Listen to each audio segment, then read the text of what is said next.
सत्संग ही आत्म पूजा है, सत्संग ही सच्चा तीर्थ है। सत्संग में आने का अर्थ होता है अपनी आत्मा का पूजन करना,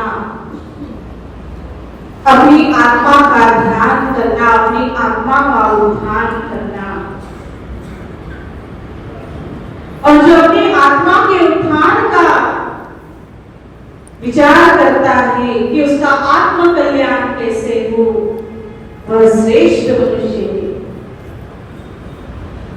और सत्संग ही सच्चा तीर्थ। व्यक्ति 68 तीर्थों का भ्रमण कर ले, लेकिन 68 तीर्थों का भ्रमण करने से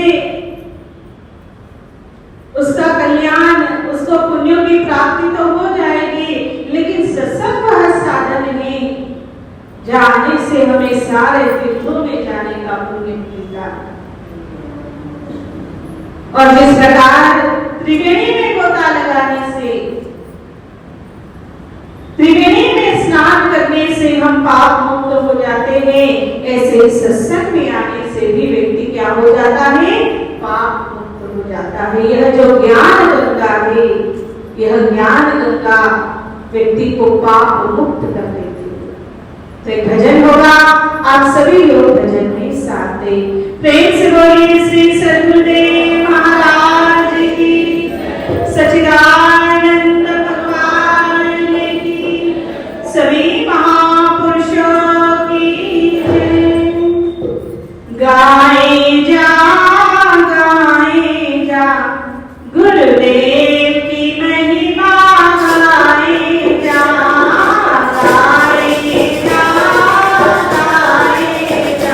गुरुदेव की महिमा।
गाए जा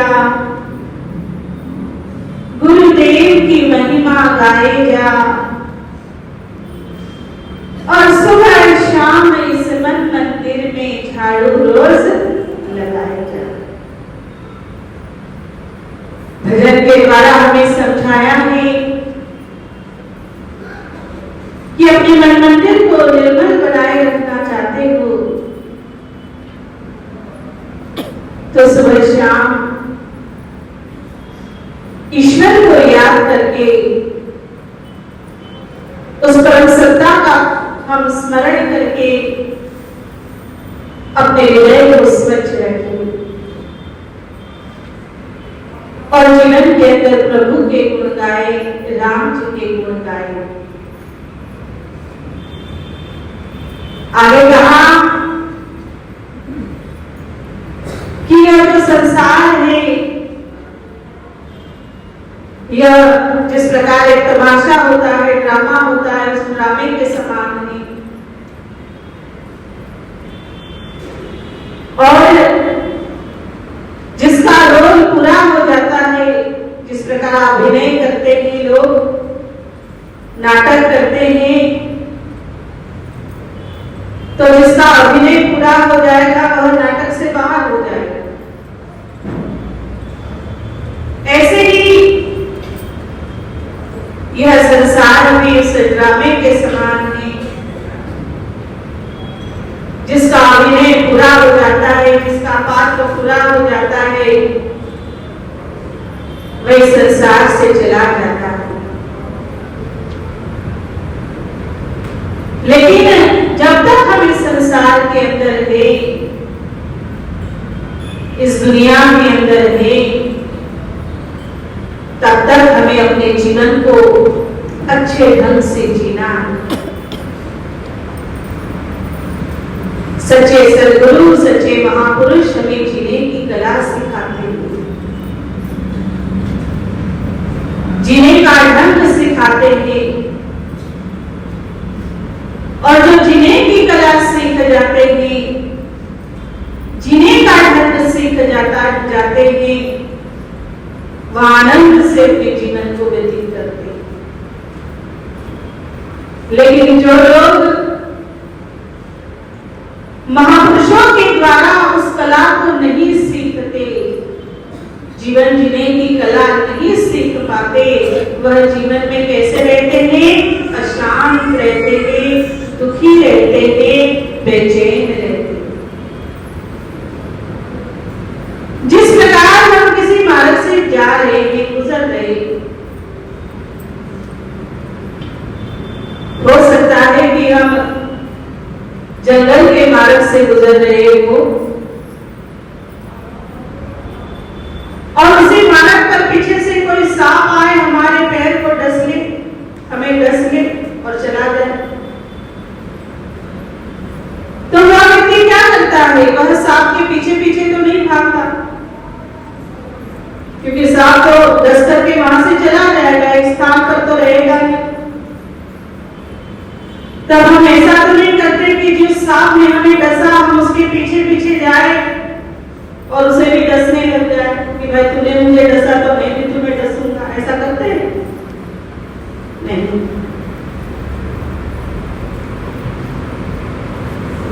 तो ठीक इसी प्रकार व्यक्ति उस सांप के पीछे नहीं भागता और पीछे भाग करके उस सांप को ये पूछने में नहीं रहता कि तुमने मुझे क्यों डसा, मैंने तुम्हारा क्या बिगड़ा।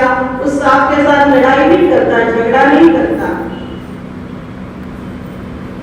वह व्यक्ति क्या करता है? सबसे पहले हॉस्पिटल जाकर के, किसी वैद्य के पास जाकर के, किसी डॉक्टर के पास जाकर के या किसी जानकार के पास जाकर के अपना इलाज कराता है, ताकि जो जहरीले सर्प ने उसे डसा है, काटा है, वह जहर पूरे शरीर में ना फैले। ऐसे ही आप लोगों ने देखा होगा कि जीवन के अंदर हमें ऐसे लोग मिलते हैं कि जिसका हमने कुछ नहीं बिगाड़ा, ना उन लोगों के साथ हमारी लड़ाई है, ना उन लोगों के साथ हमारा झगड़ा है, हमने कई बार देखा होगा कि दूर दूर का कोई रिश्ता भी नहीं, लेकिन ऐसे लोग सांप की तरह हमें डसते हैं, हमारे ऊपर क्या करते हैं, कटाक्ष करते हैं। कई बार देखा होगा, चाहे वो हमारे पड़ोसी भी हो सकते हैं, चाहे हमारे कोई रिश्तेदार हो सकते हैं, कोई नजदीक के रिश्तेदार हो सकते हैं, कोई दूर के रिश्तेदार हो सकते हैं, चाहे वो कोई हमारा सगा संबंधी हो सकता है, भाई बंधु खास हो सकता है, जिसे हम अपना खास मानते हैं। वह भी पीछे से क्या करते हैं, कटाक्ष करते हैं, डसते हैं। और ऐसा करने पर हम लोग क्या करते हैं, उन लोगों के पीछे पड़ जाते हैं कि भाई तुमने ऐसा क्यों किया, तुमने ऐसा कैसे बोला। अगर कोई हमारे बारे में कुछ बोल रहा है तो हम उसके पीछे पड़ जाते हैं, उनसे लड़ाई करने लगते हैं, उनसे झगड़ा करने लगते हैं, उनसे बोलने लगते हैं कि ऐसा तुमने क्यों किया, वैसा क्यों किया। और बड़ी लंबी लड़ाई चलती है, वो कुछ बोलेंगे। और आज का समय तो ऐसा नहीं है कि किसी को कुछ बोलो तो चुपचाप सुनने की नहीं, हमें बोलेंगे तो सामने वाला हमें 10 सुनाएगा, 10 बातें उसके पास तैयार रहती है। और इससे लड़ाई बढ़ती है, झगड़ा बढ़ता है और हमारे जीवन में अशांति फैल जाती है। क्योंकि लड़ाई करने के बाद, झगड़ा करने के बाद किसी को चैन की नींद आए हो, ऐसा तो कोई संसार के अंदर नहीं होगा कि भाई आज तो मैंने लड़ाई की, आज तो मैंने झगड़ा किया, चैन की नींद सोऊंगा, मुझे खूब आनंद आया, खूब मेरा मन शांत है। ऐसा होता है? नहीं होता। लड़ाई से किसी को नींद नहीं आती, नींद उड़ जाती है, कैसे कैसे हो गया, छोटी सी बात भी इतना बड़ा बवाल कैसे हो गया। तो जिस प्रकार सांप के डसने से हम सांप के पीछे पीछे नहीं भागते, या उसे डसने के लिए नहीं जाते, या उसे पूछने के लिए नहीं जाते, तो समझ जाओ कि संसार के अंदर हमें कुछ लोग मिलेंगे जो सांप की भांति ही होंगे, जो बिना वजह, बिना कारण क्या करेंगे, हमारा कटाक्ष करेंगे, हमसे कुछ ना कुछ बोलेंगे। तो ऐसे में क्या करना है, हमें उन लोगों के पीछे नहीं पड़ना है, हमें उन लोगों के पीछे नहीं भागना है कि जो हमारा कटाक्ष कर रहे हैं, हमें कुछ ना कुछ बोल रहे, नहीं, हमें स्वयं शांत रहना है, हमें स्वयं का क्या करना है, इलाज करना है। जिस प्रकार सर्प के डसने पर हम किसी वैद्य के पास जाते हैं, इलाज कराते हैं, जो विष चढ़ा है उसे उतारते हैं, उसे समाप्त करते हैं, ऐसे ही जीवन के अंदर हमें शांत रहकर हमें अपने जीवन को, अपने मन को कहाँ लगाना है, ईश्वर के स्मरण में लगाना है। क्योंकि बार बार उस बारे में सोच करके हम चिंता करेंगे, जिसके लिए आगे कहा, चिंता और चिता इस जग में एक समान कहाती है, एक जिंदे को एक मुर्दे को दोनों समान जलाती है। एक होती है चिंता और एक होती है चिता। जो चिंता होती है वह जिंदे को ही जलाने का काम करता है। किसी व्यक्ति का स्वभाव होगा, वह बड़ी चिंता करता है, टेंशन लेता है, बड़ी चिंता में रहता है, तो उसके जीवन को देखो, उसके शरीर को देखो, हमेशा ऐसे लगेगा जैसे बीमार हो, कुछ खाया पिया ना हो। भले ही वह घी में तली हुई पूड़ियां खा रहा हो, लेकिन उसमें नजर नहीं आएगा कि भाई कुछ खा भी रहा है। और दूसरी होती है चिता, और चिता के बारे में आप सबको पता ही होगा कि चिता वह मुर्दे को जलाती है। तो हमें क्या करना है, हमें चिंता न करके ईश्वर का चिंतन